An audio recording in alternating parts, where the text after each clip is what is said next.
नमस्कार, आदाब, सत श्री अकाल। स्वागत है आप सभी का आपके अपने YouTube चैनल पर। आप सबके एग्जाम के लिए एक बहुत इंपॉर्टेंट चीज़ें आज की क्लास में डिस्कस करेंगे। जैसे कि आप सभी को पता है कि जो न्याय की देवी थी उसकी मूर्ति में हमने क्या कर दिया, अब कुछ परावर्तन कर दिया है। उनके हाथ आंखों में जो पट्टी बनी थी उस पट्टी को हटा दिया है। दूसरी बात क्या कर दी है, तलवार को हटाकर उन्हें संविधान की किताब दी है। तो आने वाले एग्जाम में आपको न्यायपालिका, सुप्रीम कोर्ट, हाई कोर्ट से, इसी के साथ साथ चीफ जस्टिस ऑफ इंडिया से जुड़े क्वेश्चन देखने को मिलेंगे। तो आज की क्लास में हम सुप्रीम कोर्ट, हाई कोर्ट, महाधिवक्ता, महान्यायवादी, इसके साथ साथ आपका बीपी क्या होता है, इन सब जुड़े क्वेश्चन को आज की क्लास में बहुत शॉर्ट में डिस्कस करेंगे। वीडियो को पूरा एंड तक देखिएगा। हेल्पफुल लगे तो चैनल को सब्सक्राइब करिएगा। सबसे इम्पोर्टेंट चीज, मेहनत करिएगा, अपने माँ बाप का नाम रोशन करिएगा। तो चलिए अपनी क्लास को स्टार्ट करते हैं। देखिए, सबसे पहले आपको पता होगा कि पहले हम जो देखते थे न्याय की मूर्ति, उनके आंख में क्या होती थी, पट्टी बंधी रहती थी। लेकिन अभी हाल ही में क्या हुआ था, इसको हम चेंज करके एक तो आंखों की पट्टी हटा दी और दूसरा जो तलवार लिए रहती थी, तलवार की जगह हमने क्या कर दिया, संविधान। तो सबसे पहले तो हमें संविधान के बारे में इंपॉर्टेंट चीजें पता होनी चाहिए। सबसे पहले आपको पता होना चाहिए कि भारत का संविधान बनकर कब तैयार हो गया था। 26 नवंबर 1949 को भारत का संविधान बनकर तैयार हुआ था।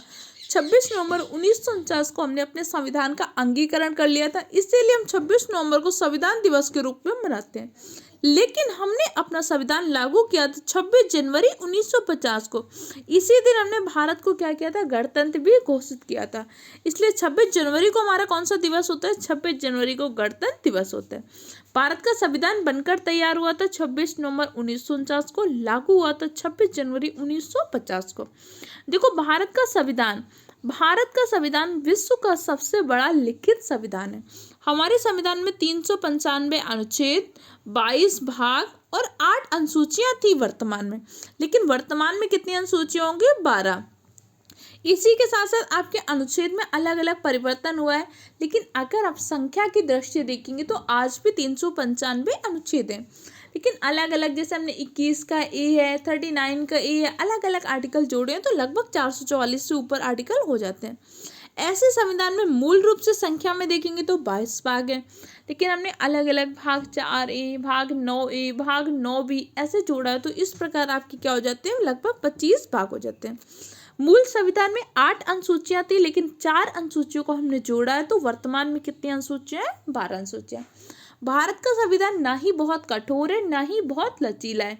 भारत का संविधान कठोर और लचीले का सम्मिश्रण है। और भारत का संविधान ही, कोई भी कानून संविधान के अनुसार बना है कि नहीं बना, इसकी जांच कौन करता है, सुप्रीम कोर्ट करता है। हमारे यहाँ पे आर्टिकल 49 में कार्यपालिका और न्यायपालिका के पृथक्करण की बात की। आर्टिकल 50 में क्या कहा गया, कार्यपालिका और न्यायपालिका के पृथक्करण की बात की कि भाई हमारे यहाँ पे कार्यपालिका और न्यायपालिका अलग अलग रहेगी। दोनों एक दूसरे के कामों में कोई भी वो नहीं करेंगे, कि दोनों एक दूसरे के कामों में टांग नहीं अड़ाएंगे। हमारे यहाँ पे न्यायपालिका के 3 स्तर होते हैं। सबसे सर्वोच्च स्तर में होता है सुप्रीम कोर्ट, दूसरा फिर हाई कोर्ट, तीसरा जिला स्तर में होता है आपका डिस्ट्रिक्ट कोर्ट। सुप्रीम कोर्ट में हाई कोर्ट और डिस्ट्रिक्ट कोर्ट। देखो, सुप्रीम कोर्ट क्या करता है, हाई कोर्ट और डिस्ट्रिक्ट कोर्ट का नियंत्रण करता है। हाई कोर्ट अपने अधीनस्थ डिस्ट्रिक्ट कोर्ट का नियंत्रण करता है। हमारे यहाँ पे सर्वाधिक सर्वोच्च अपीली अधिकार किसके पास है, सुप्रीम कोर्ट।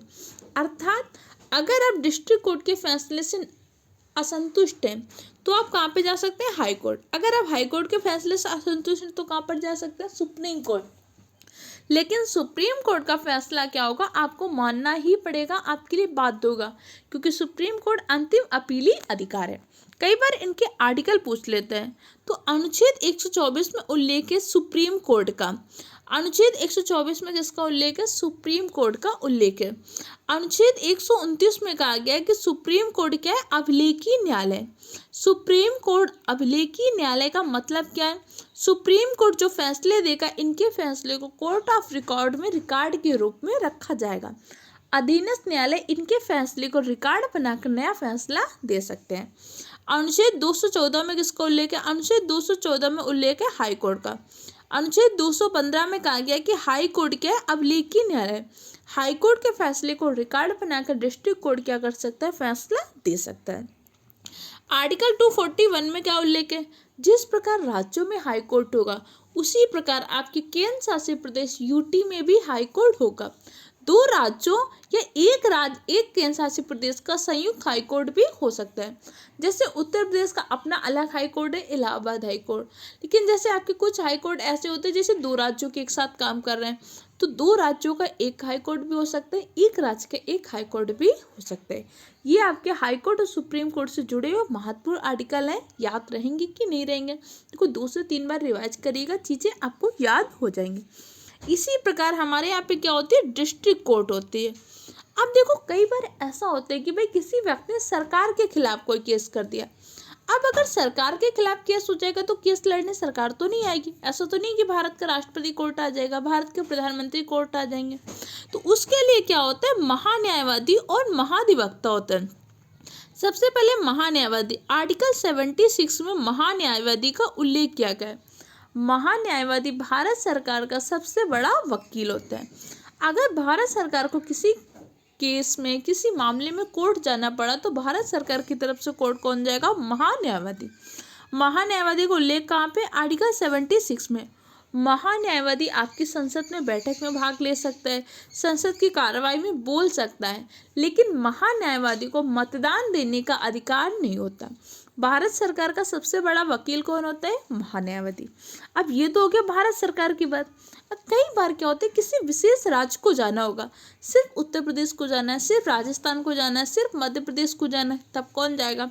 उसी के लिए होता है आर्टिकल 165 में महाधिवक्ता।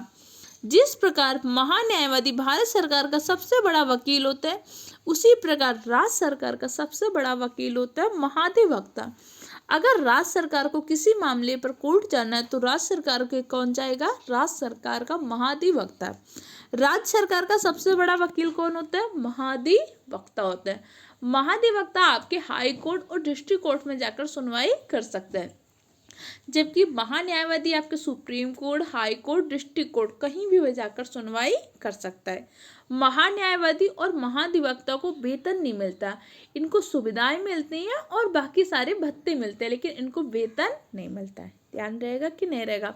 न्यायपालिका से जुड़े इतने पॉइंट को हमेशा याद रखिएगा। संविधान के मूलभूत ढांचे की व्याख्या कहाँ पे हुई? केशवानंद भारती केस था 1973, उसमें सुप्रीम कोर्ट ने कहा था संविधान के मूलभूत ढांचा की व्याख्या कौन करेगा? संविधान के मूलभूत ढांचा की व्याख्या करेगा सुप्रीम कोर्ट। अब देखो सुप्रीम कोर्ट के अभी तक कौन से चीफ जस्टिस ऑफ इंडिया थे? DY चंद्रचूड़। लेकिन वर्तमान में हमारे 91वें चीफ जस्टिस ऑफ इंडिया बन गए जस्टिस संजीव खन्ना।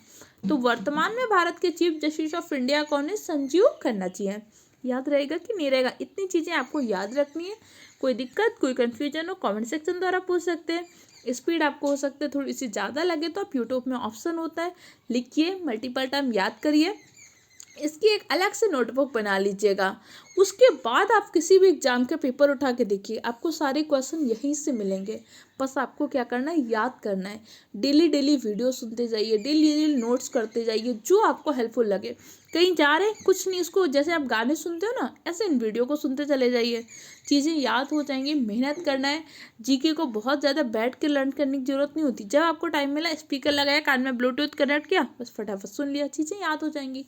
जो आपके पास सोशल मीडिया है, जो आपके पास साधन है, उनका यूजफुल यूज करिए। हम क्या करते हैं, आपके पास सोशल मीडिया को बहुत अच्छा बेनिफिशियल यूज कर सकते हैं स्टडी के लिए, लेकिन हम तो उसमें अपना टाइम वेस्ट कर रहे हैं, रील्स देख के चक्कर में, इन्फ्लुएंसर के चक्कर में पड़ रहे हैं। मेहनत करिए, अपने माँ बाप का सपना पूरा करिए, एक योग्य नागरिक बनिए, समाज में एक अच्छा नाम रोशन करिए, अपने कामों से जरा अपने माता पिता को प्राउड फील करवाइए।